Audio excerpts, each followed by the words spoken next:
and welcome. This program is part of the Global Stage series, and we are coming to you today from Abu Dhabi, site of the inaugural Global AI Summit, presented by G42, by Microsoft, Responsible AI Future Foundation, Eurasia Group's GZERO Media. I'm Becky Anderson, host of CNN's Connect the World with Becky Anderson, and the managing editor here in Abu Dhabi. Our show is broadcast nightly from here in Abu Dhabi. Artificial intelligence is the fastest growing general purpose technology in history, but that growth is uneven and it is largely concentrated in the most developed economies. Well, today's discussion focuses on how to close what has been described as this sort of yawning gap between the wealthiest countries of the North and the global South, or the global majority, where the diffusion of AI has been largely slower or indeed barely exists. So we are breaking this conversation down into three key sections today. The three T's, if you will: technology, talent, and trust. And I'm absolutely delighted to be joined today by the world's top experts and thinkers. Brad Smith is the Vice Chair and President of Microsoft. Welcome. Peng Xiao is the CEO of G42. Good to have you, sir.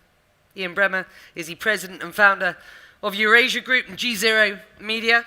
Good to have you on board. And Baroness Joanna Shields, Executive Chair of the Responsible AI Future Foundation. And we'll talk about what that is, what its mandate is, and where you see the foundation's future coming up. So welcome to you all. That is my sort of down the barrel of the camera, as it were, introduction, because we have a live audience today as well, and this is being streamed. So it's good to have everybody both in the room and those of you watching on board. All right, let's start. Let's start with technology.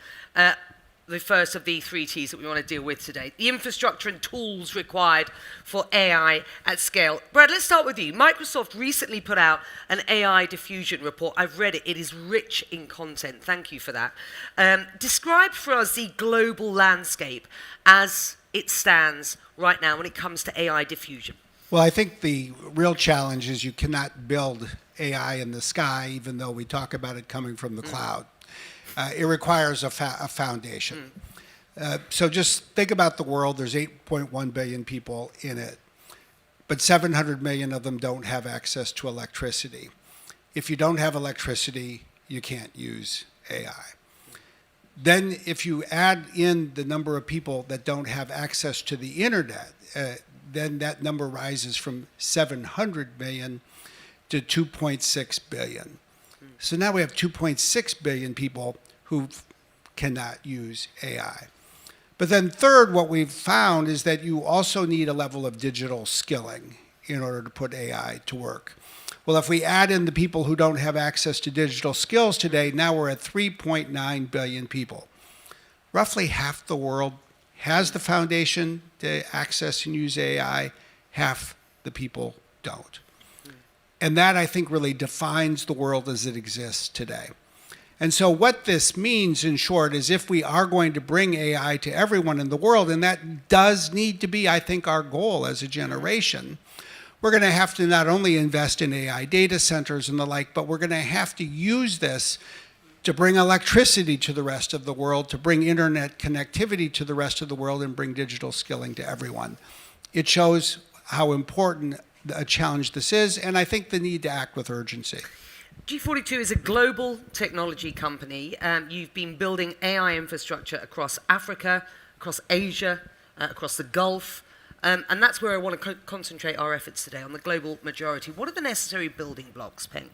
And how are you prioritizing investment when it comes to AI infrastructure and technology? Thank you, Becky, and my colleagues here, and a gathering since our last gathering in Davos. I think since our last meeting in Davos, so much has changed, evolved. Abu Dhabi announced, I think back in March timeframe, we are making a $1.4 trillion investment over the next decade in the US. And we're also expanding our global AI infrastructure footprint. especially in this region, Africa, as you mentioned, and Southeast Asia. The underlying theme behind this global expansion of our investment is really what Brett mentioned earlier, mainly primarily in energy. I love this discussion we had recently with both Sam and also with Satya, that eventually the cost of intelligence will become the cost of energy. This is the single most important factor in AI diffusion. So in our region today, in Abu Dhabi specifically, we're leveraging the richness and depth of our energy offering to build, for example, here in Abu Dhabi, 5 gigawatt of capacity to serve the entire region. Clearly, we don't need 5 gigawatt of capacity for only 10 million people. But energy has a big issue in terms of equitable access. And we can provide that to the entire region. In addition, even in the US today, Brett, we discussed it recently, energy is a major lock for unleashing the power of AI. We spoke just a couple weeks ago with Satya together. I love what Satya described as a new architecture of AI infrastructure development. There are 2 factories being built right now. One is factory for tokens, one is a factory for agents. Tokens is the output of intelligence, agents is the workload, intelligent workload that you need to send to the users. All of this will converge upon more energy being applied to drive these workloads out. So we are focused on that here, specifically at G42 and in the UAE. Thank you. Joanna, I just want to bring you in here. You've been, you've worked in tech and tech policy for decades, both in the private and public sectors. How do you believe this AI moment different from what we experienced in the commercial internet era, and when we saw that expansion in the 1990s briefly? First, I think it's important to think about how long it took us in the internet era to get to 1 billion users. And it was 10 years to get to 1 billion users. And then we saw ChatGPT get to 1 billion users in 16 months. So it's very different in terms of speed. And the access is there. You know, the pipes have been laid, the infrastructure has been there. We've been building up to this moment. But what is different is the internet was a linear experience where you sent out a search query, you got an answer. This is a situation where I'm still in awe when I use these products, and I see that I can ask a complex multifactorial question and get a dissertation back that is almost ready for presentation. I mean, this is unprecedented. So to me, this is one of those civilization uplift moments that we cannot afford to miss.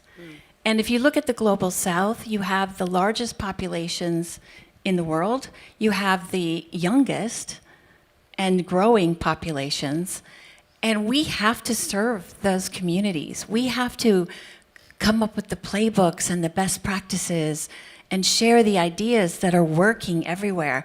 I mean, all of us today are using agentic AI across the enterprise. It's all the rage. I mean, most of the people here probably use Slack and all those other products that have all completely integrated, agents into their experience. So we're getting the benefits of that. The next step, and in a lot of these countries this is really important, is how do you turn this into an agentic state? How can a country adopt this to catalyze development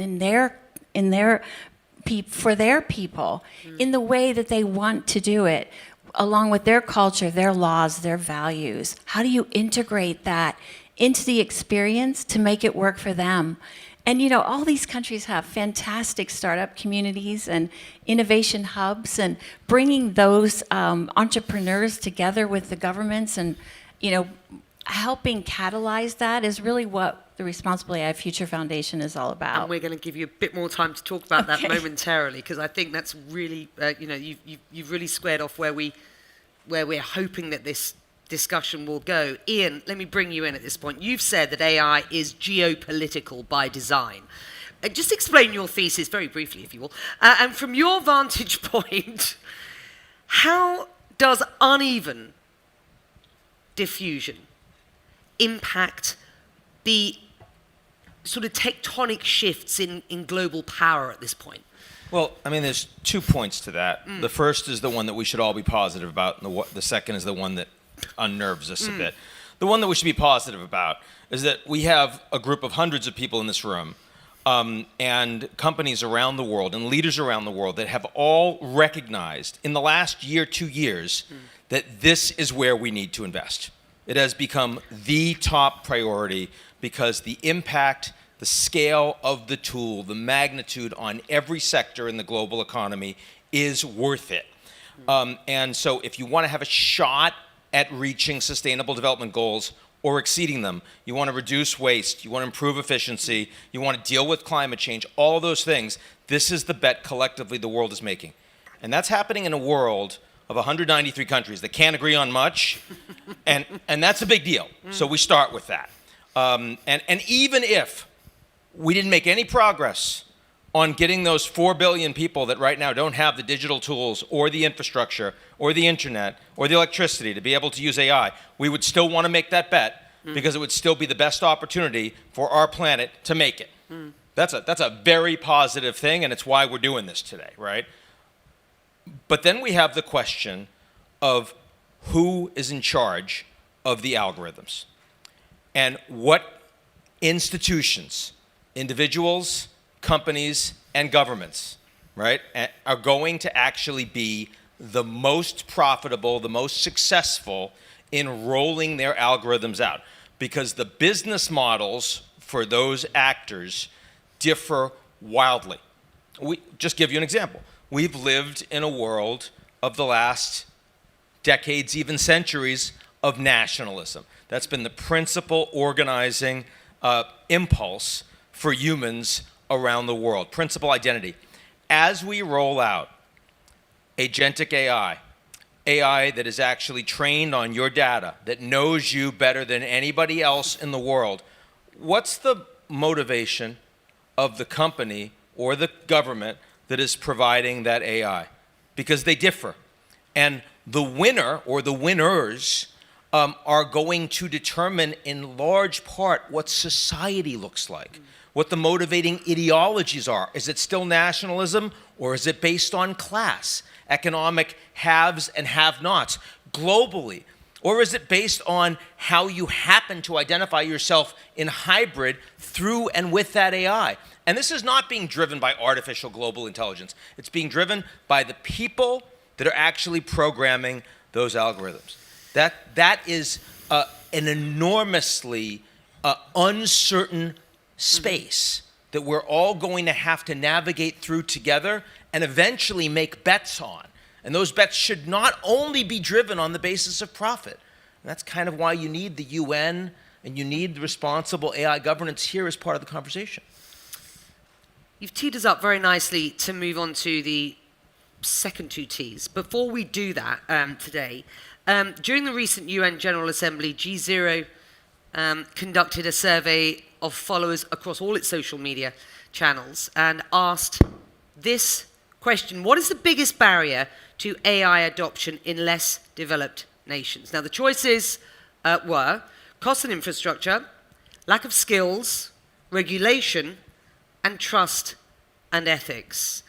And the results were the following: cost of infrastructure, 66%, lack of skills, 16%, regulation at 5%, trust and ethics at 13%. Before we move on, I just wondered, Brad, anything in those responses that particularly surprises you? No. No, mostly because the cost in infrastructure outweighs everything else put together. And I think that actually is the fact of life. Until you put in place the infrastructure for, say, data centers and an electrical grid and a network connectivity, all of the things that enabled, say, ChatGPT to take off so quickly, the rest doesn't come into play. And there's just too many countries in the world where that hasn't yet happened. They're lacking that. 1 in 7, approximately, and forgive me, my maths isn't brilliant, but about 1 in 7 actually suggesting there that lack of skills is really important here. So let's do that. That's the second T. This is talent. What does skilling involve from your perspective? Well, first of all, I would absolutely endorse your basic proposition. Skilling is an imperative. And it's just worth thinking about the world in which we live today. We live in a world where we take digital technology for granted. But it was only 30 or 40 years ago when it was just not typically present. And a company like Microsoft was among the forefront in bringing digital technology in form of the PC to country after country. And as somebody who started out in a career doing that, it always involved two things. First, you had to get a country to protect software under the law so that people actually had to pay for it. Otherwise, you had what we called a one-disk country. You'd ship in the first disk and everybody would copy it. You'd never ship in a second. And the second is you had to invest in skilling. So that if you had an organization, there was somebody who knew how to put the PCs together, what software to buy, how to train people. And then as users, you had to learn how to use the computer, how to use an operating system, a word processing program, email, all the like. So fast forward. 50 years later, roughly, we've all had over the last 10 or 20 years a pretty big ability to take it for granted that if you had a phone, you'd figure out the rest. And employers cut back on their training of employees. Employees figured, well, if there's some new application, I'll go find a YouTube video. AI is different. And so we are finding that there is a new set of skills that people need to learn. Now, in a sense, I'd take most of them and divide it into three categories. One is what we just think of as AI fluency. How to start to use it, how to enter a prompt, how to use an agent, how to design an agent, because a user can, how to get the best out of this so it does more for you. Then you have a second category that, I'd say is still emerging, but call it for this purpose AI engineering. It really goes to people who are doing deeper work. This is sort of the next generation of computer science-related jobs, people who are building much more sophisticated AI applications and agents and the like. And the third is almost what I would call organizational leadership and management, which is incredibly sophisticated because if you're a nonprofit, a government, a business, if you have a process that you want to use AI to change, well, you've got to be able to break the process into pieces. You've got to be able to analyze where AI is likely to do the most good. You've got to bring in those AI engineers, put them to work, and perhaps most importantly, you have to guide your organization, your people, through the cultural change so that they work differently. So there is this set of new AI skills that start to emerge. And we're seeing a huge variation around the world in how far along different places are.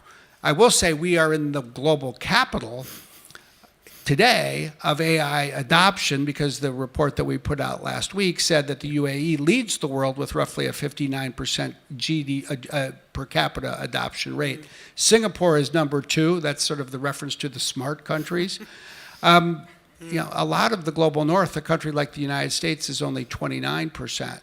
And that gap in particular, I think, is a gap that is defined by investments in the kinds of skills that matter. That was a particularly remarkable number. I mean, I've lived here for 13 years, so I've been, embedded in the kind of, the emergence of the AI sort of development and deployment story here. But still, 59% I thought was, particularly impressive for the UAE. Peng, what has G42 learned about building local AI ecosystems that create jobs rather than replace them? First, Becky, let me just make a comment about the power position between the creator of AI and the user of AI. I actually believe we're living in an age where, for the first time, the creator of this technology has just as much power to influence and shape this technology than the user of this technology. I actually do not subscribe that the creators have so much control they can program every intent into this technology so users can only just respond and be part of that design. AI, by definition, is able to think on its own. And users, especially those of us who are building this, what I mentioned earlier, agentic factories right now, can largely shape how AI can be used in our local environment. So I believe the more a society, to your point, is using AI, not more we can influence the development of AI. We are co-creators, co-influencers of this technology. That's number one. Number two, G42 specifically here as a national champion in the UAE, driving the development and adoption of AI. What we are witnessing is, number one, we see a society here in the UAE, education of AI has become central to national agenda. From our MBZ University of Artificial Intelligence, where I'm fortunate to be a board member, just early this year, we launched our undergrad program. By the way, talking about jobs, 50% of all our undergrad students, they are aged between 16 to maybe 19, already all started their own companies. They're all CEOs. They are creating their own jobs. Thanks to AI, they can create their own jobs and actually be CEOs today.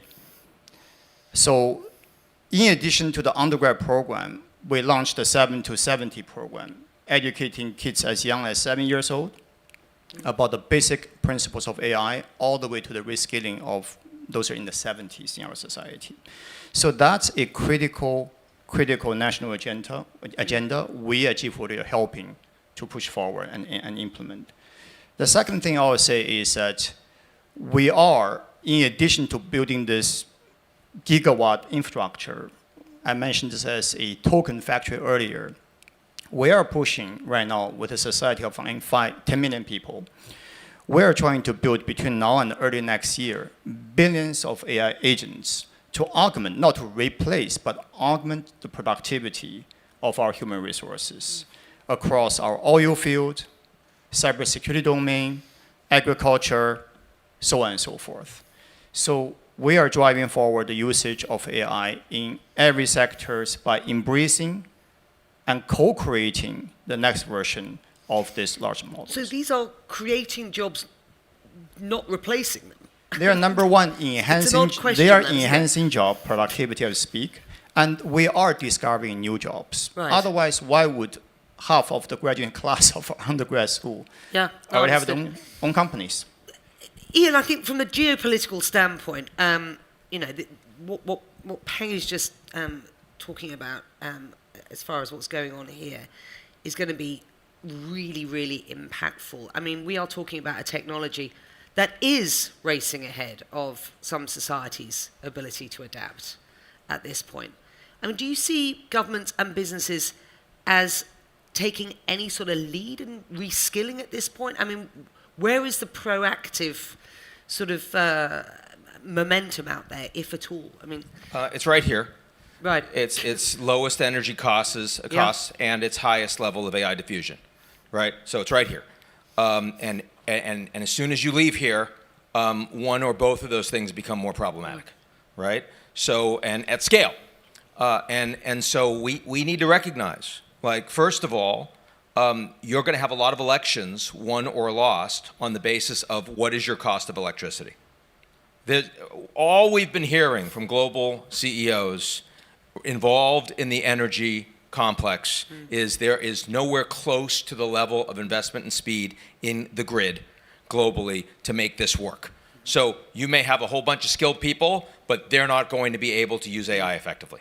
So that's number one. And in the United States, like, we already see elections, New Jersey, right now, happening on the basis. If anyone that's been in the United States, you've seen the barrage of commercials. It's all about who has an electricity plan because the prices are going up. That is going to become a systemic issue around countries across the world that are trying to build data centers, but also have people that are competing for that electricity. And we don't have the build out for it. It's a massive issue.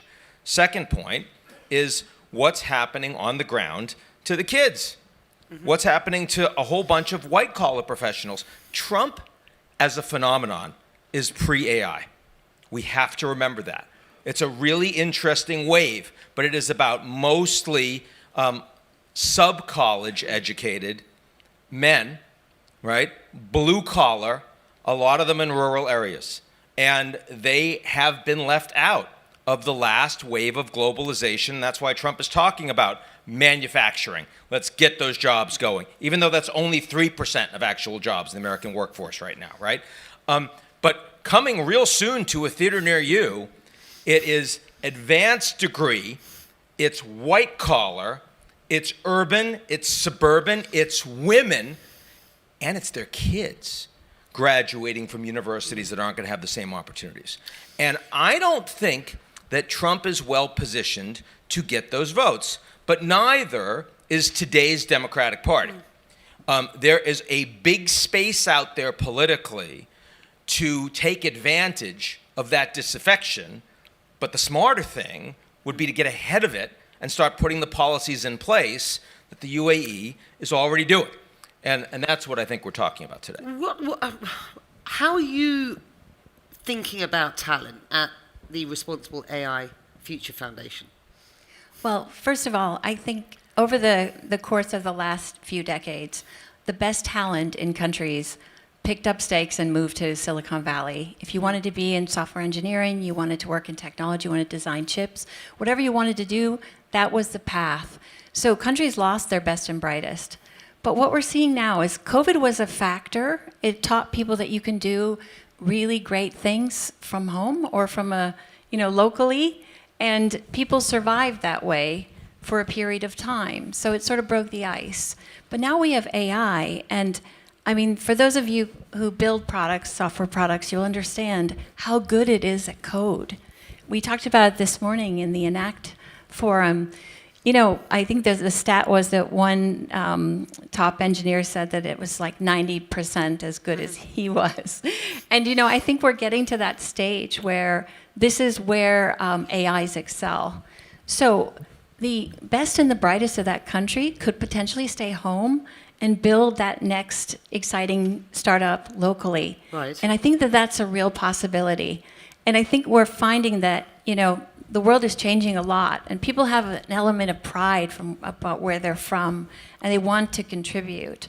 But they didn't always want to lead, but they had to be the best in their field.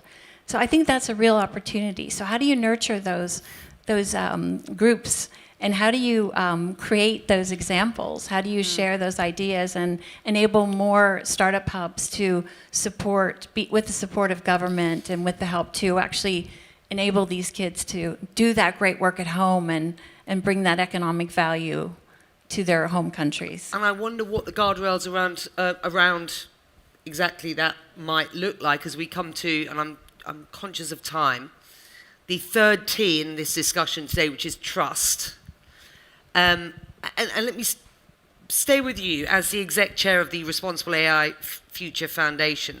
I wonder if you can just briefly sort of lay out what the foundation's sort of mandate is, what you're set up to do, and how you define responsible AI.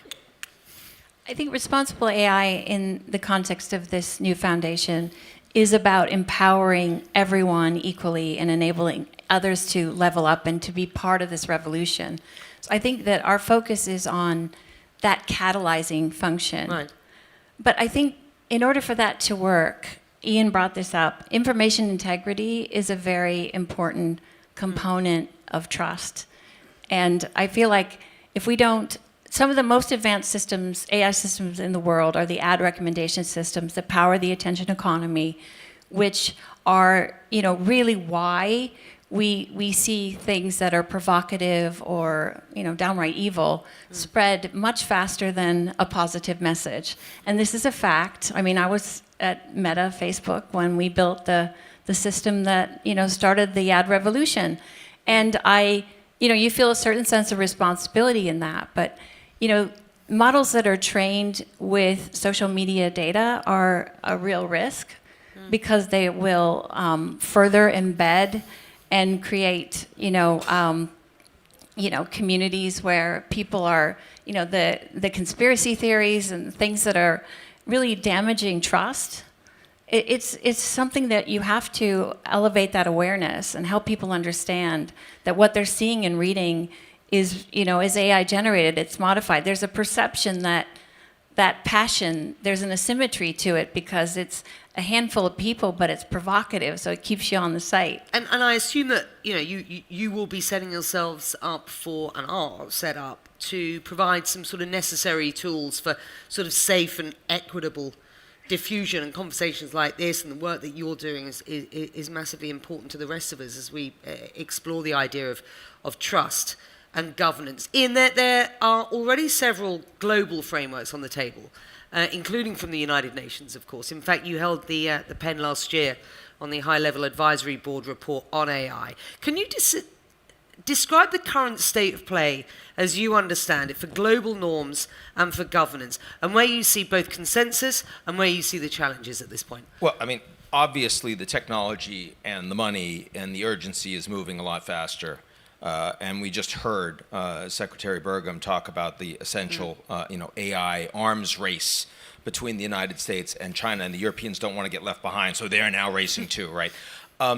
I think that the most interesting thing we have just heard was just a few days ago.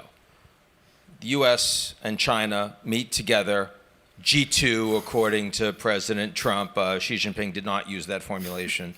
And then afterwards, Trump goes back to Washington, D.C. Xi Jinping stays on at the APEC summit, talks about the need for global governance on AI, says there should be, China is willing to fund it, should be based in Shanghai. We're committed to these rules of the road. While the United States right now is pulling back on its commitments to the UN. We need global governance around AI. It doesn't mean stopping innovation, but it does mean trying to deal with some of the challenges that Joanna and others have been speaking of. And to make that happen, it can't be a rivalry between China and the United States. The good news is because AI is becoming much more diffuse, and because the rollout is going to have as much to do with companies represented here as it does with governments, that what we need are minilateralism. You need a coalition of the willing that is prepared to stand up for this form of governance and work at a global level. And that I think is doable. And I'm sure the Chinese will be a piece of that, but so too will major Western multinationals. So too will the UAE.